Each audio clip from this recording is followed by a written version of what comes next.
어찌 예수님이 그의 자손이 되겠느냐, 이런 제목으로 두 번째 말씀을 전하겠습니다.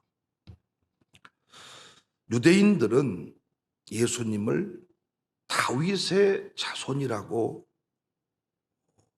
이해했습니다. 물론 혈통적으로는 다윗의 자손 맞습니다. 그런데 다윗의 자손으로 오셨지만은 그는 하나님의 아들이셨고 애연된 구원자 메시아였습니다. 그런데 도무지 그 사실을 믿을 수가 없었어요.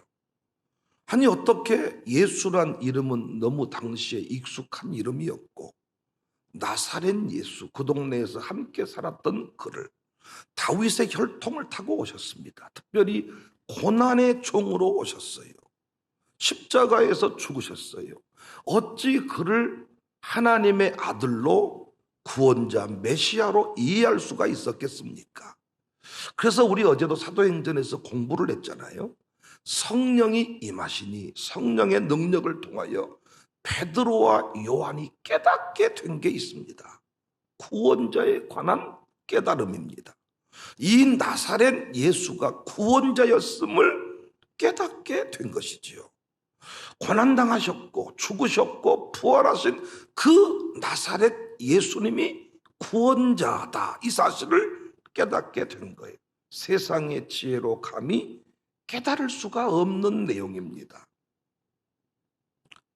당시 유대인들에게 필요했던 예수는 다윗의 자손이면 됩니다. 왕족에서 태어난 왕이면 돼요. 유대인 중에 왕을 세워서 유대인만의 나라를 만들고 싶었으니까. 그래서 우리 예수님께서 친히 말씀하십니다. 다윗이 주라고 하는데 어찌 그의 자손이 되겠느냐. 그러면서 예수님이 누구이신지를 소개하고 있습니다. 여러분은 예수님을 누구로 이해하고 계십니까? 여러분이 예수님을 믿는다고 할 때 그 예수님은 어떤 분이십니까? 오늘 본문을 통해서 확실히 정리하고, 우리 예수님 함부로 대하는 자들이 있는데 예수 아주 예수님을 그냥 동네 친구 대하듯이 하시는 분이 계시는데, 우리 예수님 바로 이해하고 예수님을 제대로 믿는 우리 모두가 되었으면 좋겠습니다. 예수님은 첫 번째로 하나님 우편에 앉아 계시는 분이시다. 20장 43절에 우주 만물의 통치자가 되시고 우리의 중보자가 되신다. 그래서 우리 예수님께서 21장 9절 이하를 보시면 난리와 난리의 소문을 들을 때 두려워하지 마라. 먼저 있어야 할 일, 끝에 있어야 할 일, 중간에 일어날 일 다 알고 계셨습니다. 우주 만물의 통치자가 우리 예수님이십니다. 계시록에 보니까 우주 만물의 역사의 종결자가 우리 예수님이셨습니다. 우리가 청와대에 있는 비서실장 하나만 알아도, 비서관 행정관 하나만 알아도 우리가 얼마나 많은 것들을 부탁하고 든든히 여기는지 모르겠습니다. 하나님 우편 보좌에 앉아 계신 분이 우리 예수님이시다. 그래서 오늘 또 예수님께 구하시기를 바랍니다. 예수님의 이름으로 구하시기를 바랍니다.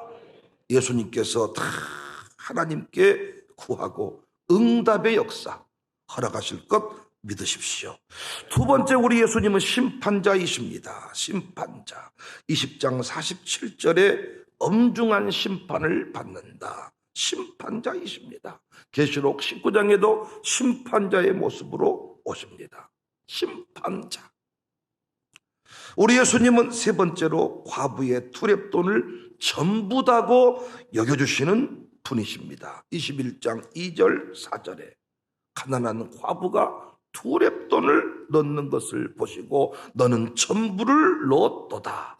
그래서 여러분, 신앙생활 하실 때 예수님 믿을 때 자꾸 체면치레로 믿지 않았으면 좋겠어요. 마음 중심을 드리면 되는 것입니다. 돈의 액수가 중요한 게 아니고 마음 중심을 드리는 게 중요한 거예요. 다른 사람이 액수가 다 되었다고 대단한 액수라고 말해도 여러분이 스스로 그것이 인정되지 않냐면 그건 전부가 아닌 겁니다. 그러나 다른 사람이 봤을 때 뭐 이 정도 금액 가지고 그러냐 이렇게 말했을지라도 여러분 마음 중심 전부를 드렸다면 그건 전부인 것입니다. 우리 예수님은 위로자이십니다. 우리 예수님을 통해서 위로받는 역사가 있기를 바랍니다. 우리 예수님은 고난의 종이셨기 때문에 마구간에 헛간에 노숙자와 같이 이 땅에 오셨기 때문에 죄인된 자리에서 우리를 구원하셨기 때문에 우리의 아픔과 우리의 눈물을 다 알고 계시는 분이십니다. 그래서 여러분이 인생이 힘들고 어려울 때마다 예수님을 찾고 예수님께 구하면 죄짐 맡은 우리 구주 고함 없는 거로 복을 받지 못합니다. 예수님은 우리의 친구가 되신다. 여기서 그 친구라는 말이 나오는 거예요. 예수님을 통해서 위로받고 신앙생활할 때 마음 중심을 들여서 흔들림이 없는 그런 주인공이 되시기를 바랍니다. 오늘 함께 살필 내용인데 우리 예수님은 네 번째 구변과 지혜를 주시는 분이시다. 21장 15절에 내가 너희의 모든 대적인 능히 대항하거나 변박할 수 없는 구변과 지혜를 너희에게 주신다. 사실 똑똑하기로 치면 우리가 세상 사람보다 못할 때가 많습니다. 여러분, 우리는 다 뿌리 뽑혀가지고 싸움도 잘 못합니다. 그런데 늘 우리가 이긴다고 해요. 똑똑하지 못한데 공격 무기가 없는데 우리는 늘 이긴다고 해요. 무엇 때문에? 늘 구변과 지혜를 때마다 시마다 부어주시기 때문입니다. 우리가 참 힘든 게요. 고난의 종인데 다윗의 자손인데 하나님의 아들이라고 소개를 해야 돼. 이게 선지자들의 참 고충이었어요. 다윗의 자손인데 사람인데 동네에서 늘 만났던 나사렛 예수인데 그가 구원자라고, 아니 고난당한 종인데 십자가에서 고난을 당하고 조롱을 당한 종인데 구원자라고 얘기를 해야 된다는 것입니다. 이것이 참 어려운 점이었습니다. 그러나 때마다 시마다 지혜를 주셔서 우리에게도 이런 어려움이 있지 않습니까? 설명할 수 없는 부분들이 있어요. 그때마다 지혜를 주신다. 구변과 지혜를 주신다. 21장 14절에 그러므로 너희는 변명할 것을 미리 궁리하지 않도록 명심해라. 모든 대적이 능히 대항하거나 변박할 수 없는 구변과 지혜를 주리라. 우리 예수님이 지혜의 근본이십니다. 예수님이 공생의 삶을 살아가실 때도 이길 자가 없었습니다. 그래서 우리는 끝까지 우리 자신을 믿으면 안 되고 우리보다 사탄이 훨씬 똑똑하거든요. 사탄의 머리통을 박살내버린 예수님을 믿어야 돼요. 오늘 또 예수님 이름으로 구할 때 변박할 수 없는 구변과 지혜를 하늘로부터 부어주실 줄로 믿습니다. 예수님께서 보혜사 성령님을 보내주셔서 성령이 또 깨닫게 하시고 성령이 알게 하신다 그랬잖아요. 그래서 오늘 또 이 새벽부터 진치는 인생을 이길 자가 없는 거예요. 오늘 또 여러분이 기도를 하시면 어떻게 마귀가 내 아들 딸을 흔들고 있는지 우리 가문에 우리 가정교회에 무엇이 문제인지를 탁탁탁 알 수가 있는 거예요. 알 수가. 여러분이 저한테 보고선장을 딱 내고 딱 읽어보면 여러분의 가정교회 영적인 상태가 탁탁탁 목사에게 보여줘서 제가 처방을 나름대로 내립니다. 이렇게 하세요. 이렇게 하세요. 여기부터 시작을 하세요. 많은 경우는 안 되는 사람 붙잡고 같이 화나고 절망할 때가 많은데 절대 그렇게 하시면 안 돼. 가정교회 7가정이 있으면 3가정은 항상 방관자고 3가정은 항상 양육사 힘 빼기 위해서 있다고 싶을 만큼 그들은 열심을 내지 않아. 그들 신경 쓰다 보면 실망해버려. 당신이 내게 그럴 줄 몰랐다. 당신이 나를 도와줘야지. 어찌 이럴 수가 있느냐. 어리석습니다. 어떻게 하면 되냐? 살아있는 2가정, 살아있는 3가정이 있어요. 이 3가정과 순번을 정하세요. 이 3가정을 만나세요. 이 3가정을 살려내세요. 살아있는 사람이 충만케 되면 이들이 죽은 자를 살려내지만 죽어버린 사람은 절대로 살아있는 사람을 살려낼 수가 없습니다. 아이들이 밥 안 먹는다 그러면 내버려 두세요. 아직 배고프지 않아서 그렇습니다. 내버려 두고 갈망하는 사람, 먹을 수 있는 사람을 데려다가 먹이고 그들과 분위기를 살려내세요. 그러면 때가 되면 자기가 배가 고프고 자기가 아쉬우면 밥 달라고 찾아올 것입니다. 절대 여러분 영적인 지혜를 구하셔서 가정교회를 착착착착 다스리는 양육사들이 되셔야 돼. 그러나 기도하지 않으면 절대로 이런 어떤 다스림의 능력이 생겨나지를 않습니다. 오늘도 여러분이 엎드려 기도하시면서 사업의 지혜를 구하세요. 되는 사람이 있잖아요. 다 안 된다고 하지만 되는 사람이 있잖아요. 종이짝 한 장 차이 같지만 거기서 되고 안 되고의 차이가 생겨나는 것입니다. 남들 가는 길 뒤쫓아가는 인생이 되지 말고 주도하는 인생이 되자. 난리가 나지만은 그때마다 어떻게 하면 좋겠는지 수많은 정보들이 미디어, 인터넷 매체를 통해서 우리에게 소개가 됩니다. 문제는 뭡니까? 어떤 것이 옳은 지식인지, 어떤 것을 따라가야 될지, 이게 문제지 않습니다. 잘못 따라가면 끝나는 것입니다. 하나님께 지혜를 구해서 늘 지혜와 구변을 주신다. 어떤 사람을 만나러 갈 때에도 여러분, 우리가 이제 총동원 이 전도 부흥회를 통하여 영혼을 구원하자 그래. 어제 이종현 장로님 눈물의 기도처럼 두렵습니다. 어른은 전도 못합니다. 그러나 주님, 내게 능력을 주십시오. 그 능력이 뭐예요? 이 남편 어떻게 뭐라고 교회 가자고 말할까? 이 자녀에게 뭐라고 말할까? 우리 머리를 믿으면 그 사람 인도할 수 없습니다. 뭐라고 뭔 말을 할 수 있겠어요? 여러분이 이곳에서 하나님 나라를 수도 없이 경험을 했지만은 당장 환영해주지 않는 곳에 가면 입이 다물어져 버립니다. 저도 환영해준 곳에 가면 입이 열려 설교가 잘 되지만은 환영받지 못한 곳에 가면 저도 입이 다물어지고 뭔가 말이 꼬이고 잘 안 됩니다. 우리 신방사들이 기도를 왜 많이 해야 되느냐? 딱 시간 재놓고 딸랑딸랑 이렇게 기도하지 말란 말이에요. 정말 갈수록 감당해야 될 영혼들은 많은데 기도 시간들이 충분하지 아니하면 새가족이 방문을 했어요. 그러면 그 사람 놓고 어떻게 접촉을 해야 될 것인가에 대해서 기도가 나와야 돼. 기도가. 이 사람을 만나 차를 마셔야 될지, 이 사람에게 문자를 보내야 될지, 이 사람에게 설교 영상, 수많은 설교 영상 중에서 어떤 주제의 영상을 보내줘야 될지를 착착착 감을 잡고 보내주고 접촉을 해야 되는데 똑같이 문자 한 통 띵동, 똑같이 뭐 만나서 어떤 사람에게는 물티슈, 어떤 사람에게는 우산, 어떤 사람에게는 뭐 차 한잔, 어떤 사람에게는 종 이야기, 상황에 따라서 다 이 사람들 만나는 방법이 달라야 되는데 기도하지 않고 자기 생각으로 만나니까 최첨단을 달리지를 못하는 거예요. 자꾸 어떤 사람들은 젊은 신방사가 필요하고 중간 신방사가 필요하고 늙은 신방사가 이렇게 말할 수 있어요. 왜? 늙은 사람은 늙으니까, 젊은 사람은 젊으니까. 그렇다고 보십니까? 제가 우리에게 처음 총호대학을 시작했을 때 은퇴하신 목사님을 그곳에 보내면 좋겠다 그랬더니 그분들이 싫어하더라고요. 나이가 들었냐 젊었냐가 문제가 아니고 지혜가 있냐 없냐가 중요한 거예요. 아무리 나이가 들었어도요, 지혜가 있는 신방사는 젊은이들이 좋아해요. 그러나 아무리 젊어도 지혜가 없는 사람은 누구나 다 싫어해요. 그래서 기도가 필요한 거예요. 지혜를 주신다. 난리통 속에도 염려하지 마라. 네가 정말 전도하겠다는 사람이 있거든 기도해라는 거예요. 하나님, 이 사람 어떻게 무엇으로 접근하면 좋을까요? 하나님, 어떻게 저는 설교자니까 이 상황에서 설교를 어떻게 풀어가면 좋을까요? 어떻게 해야 할까요? 그때마다 지혜와 구변을 주시더라고요. 아, 여기서는 이렇게 풀어가라. 원고는 이렇게 돼 있는데 오늘 이렇게 풀어가라. 그래서 도민이가 요즘 방송실에서 이제 방송을 돕고 제 설교 원고를 미리 보내주니까 그걸 보면 저한테 이런 얘기를 하더라고요. 아버지는 상당히 설교 원고에 없는 많은 이야기를 애드리브를 잘 치시대요.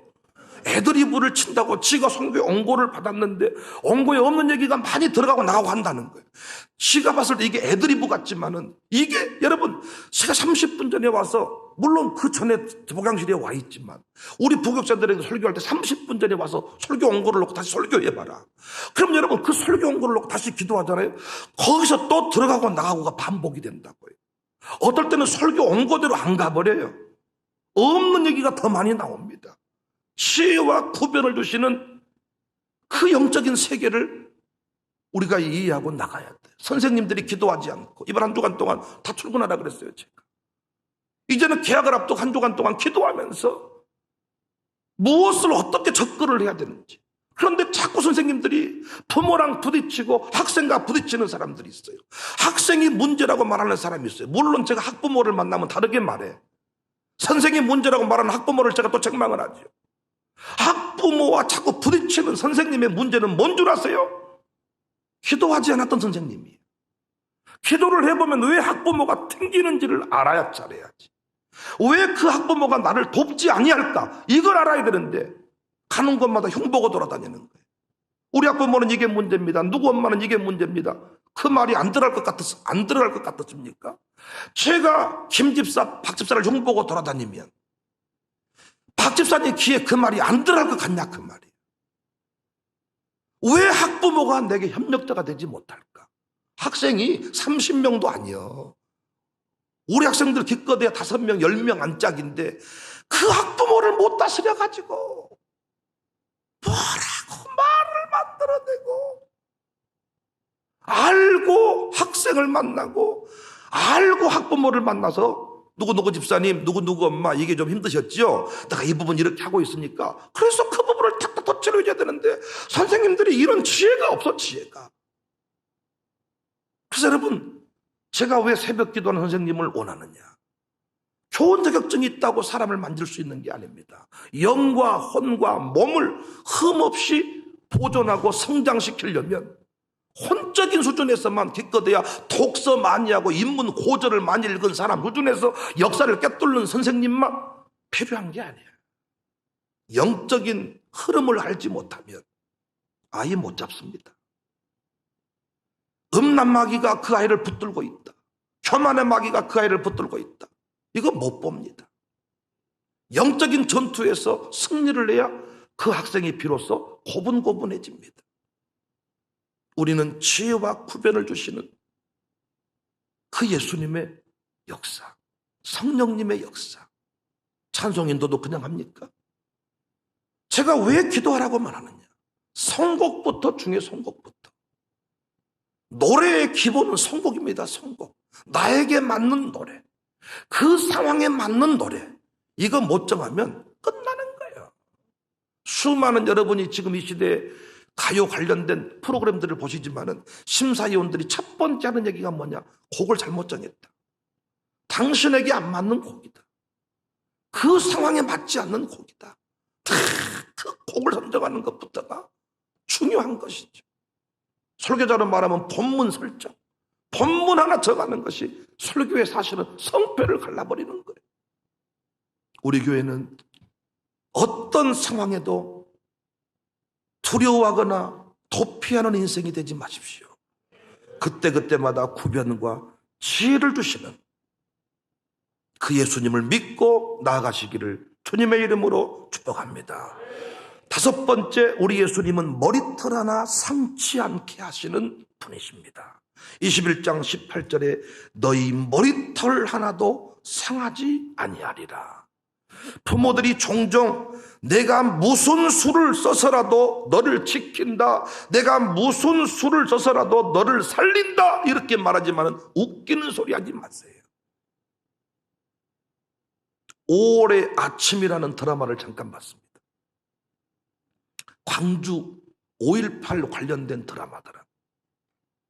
그런데 여러분, 우리가 겪었던 역사이지만은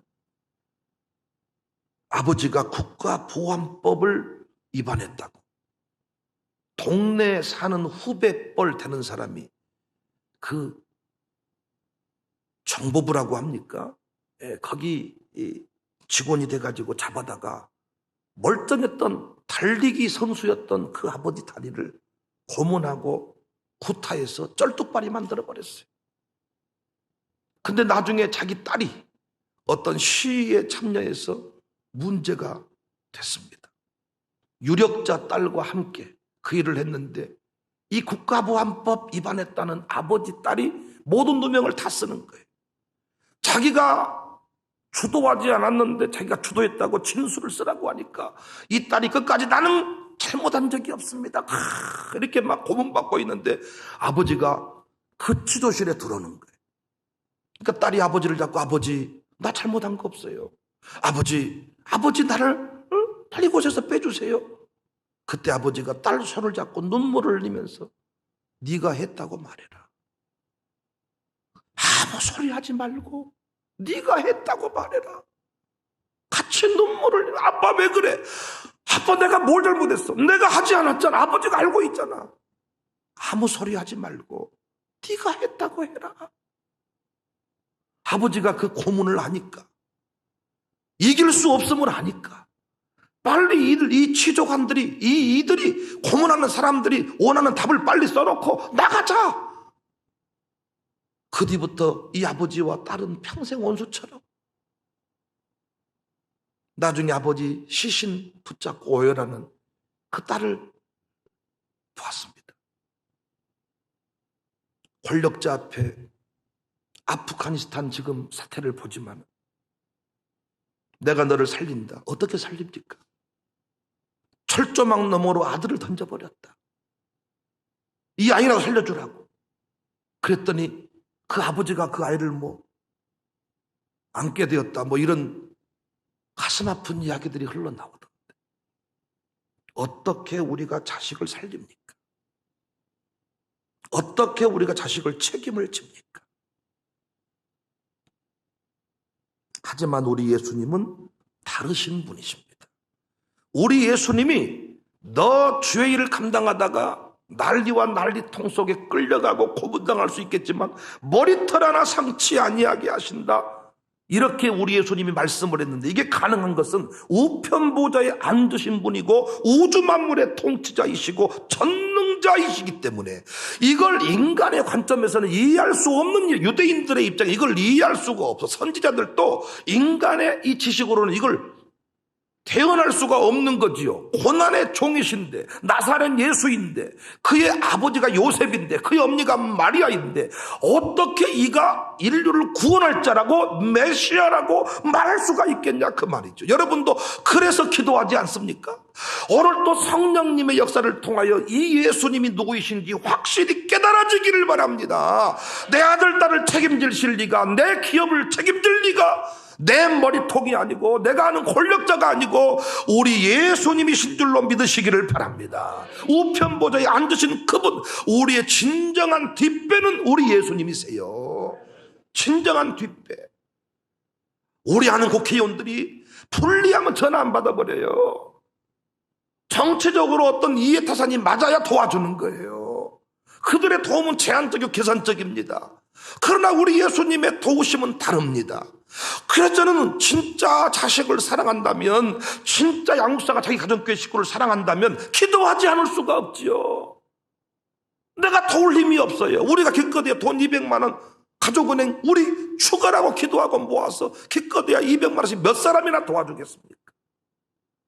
물론 힘들고 어려울 때 냉수한 그릇이 그들에게 도움이 되겠습니다만 근본적인 도움은 아닐 수가 있습니다. 그러나 우리 예수님은 다릅니다.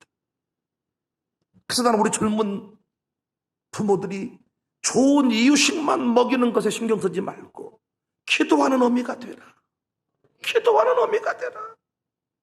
21장 16절 19절, 심지어 부모와 형제와 친척과 벗이 너희를 넘겨주어 너희 중에 몇을 죽이게 하겠고, 다 알고 하시는 이야기잖아요. 또 너희가 내 이름으로 말미암아 모든 사람에게 미움을 받을 것이나 너희 머리털 하나도 상하지 아니하리라. 너희의 인내로 너희 영혼을 얻으리라. 그러니까 이 코로나 시대에도 코로나 자체를 두려워하면 안 되는 것입니다. 이 코로나 가운데 내 신앙이 무너지는 것을 두려워하고, 이 코로나 때 주일학교가 중단돼 버린 것을 두려워하고, 우리의 신앙, 우리 예배가 흐지부지 되는 것을 두려워해야죠. 머리털 하나 상치 않게 한 역사가 다니엘과 세 친구들을 통해서 우리는 확인한 바 있잖아요. 구덩이에 집어넣어버렸지만은 구덩이에 묻어버리지 못했잖아요. 감옥에 보냈지만은 감옥에서 다시 부활하는 역사가 있었잖아요. 물고기 뱃속에 들어갔지만은 물고기가 삼키지 못했잖아요. 배설물이 되지 않았잖아요. 황루청사교회도 코로나의 풍파를 만났지만은 우리는 파산하지 않았잖아요. 끝까지 우리를 지키실 전능하신 하나님 아버지, 우편 보좌에 앉아서 오늘 또 우리를 충보하시는 예수님, 예수님 대신 우리 안에 오셔서 가능하게 하시고 우리에게 지혜와 능력을 부어주시는 성령님의 역사, 하나님, 예수님, 성령님, 이 삼위 하나님의 역사로 말미암아 우리는 이 험한 세상에서 하나님 나라의 확장의 통로가 될 것이고 승리의 주인공이 다 될 것입니다. 다윗의 고백처럼 흔들리면 악인들이 춤을 춘다. 요동치지 아니할 것이다. 어찌 내가 그의 자손이 되겠느냐. 자, 우리 예수님의 그 심정이 좀 느껴지지 않습니까? 말씀 제목이기도 하지만은 어찌 내가 그의 자손이겠느냐. 다윗이 나를 주라고 하는데 어찌 내가 그의 자손이겠느냐. 여러분은 예수님을 누구로 믿고 사십니까? 예수님을 믿는다고 하는 순간부터 염려하지 말라는 말을 듣는데 왜 염려하지 않을 수 있습니까? 왜 오늘 또 예수님께 기도하자 이렇게 교회에서 이런 말을 많이 듣는데 왜 그 일이 중요합니까?